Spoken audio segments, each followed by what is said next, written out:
Hello everyone, I'm Scott Hinson, otherwise known as Speaker Scott. If you'd like to get a hold of me, I can be found at DIYaudio.com or TechTalk at Parts Express under the username Speaker Scott, or make some comments on the video. One of the secrets of this little video log that I've started is that I don't always record all the episodes in order. So sometimes you'll see some time machine activity behind me, things that are more done and less done. But today I had a few minutes to talk about amplifiers. One of the things that I see a lot in the DIY audio community is everybody wants to build everything. Stop. Just stop. Okay? There's been a lot of engineers worked very hard to create excellent products, and as used devices, they're often available for dirt cheap. You'll never get finished if you build everything yourself. You'll never get finished anyway, but forget that.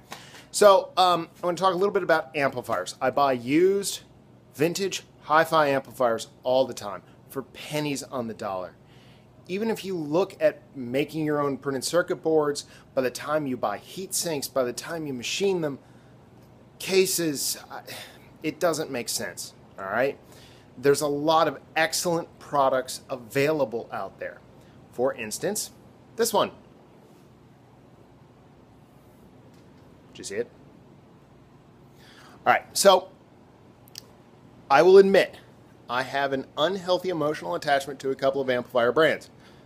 SAE is one of them. Now that I know more about how they design their products and how they built their products,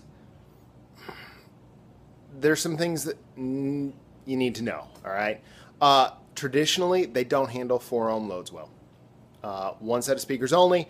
Do not run them into low impedance loads. They claim they handle electrostatics and all that other stuff. I'm not seeing it. They use some fairly undersized output transistors. It's not as big of a deal on this particular model. This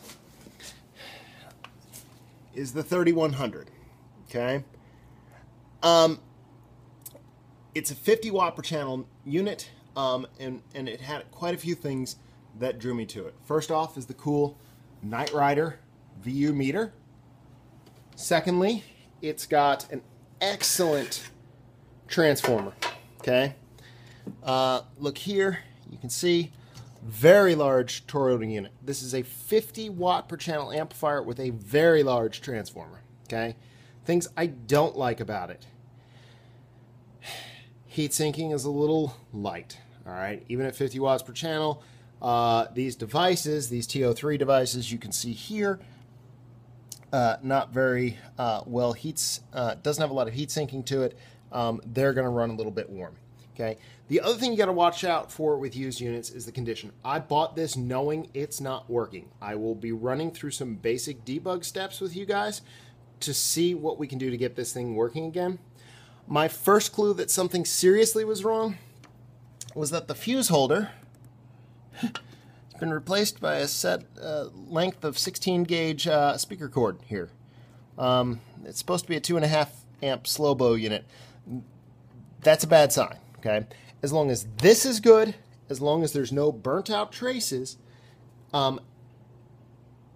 it's pretty easy to get this unit back up and running. Okay, some basic steps.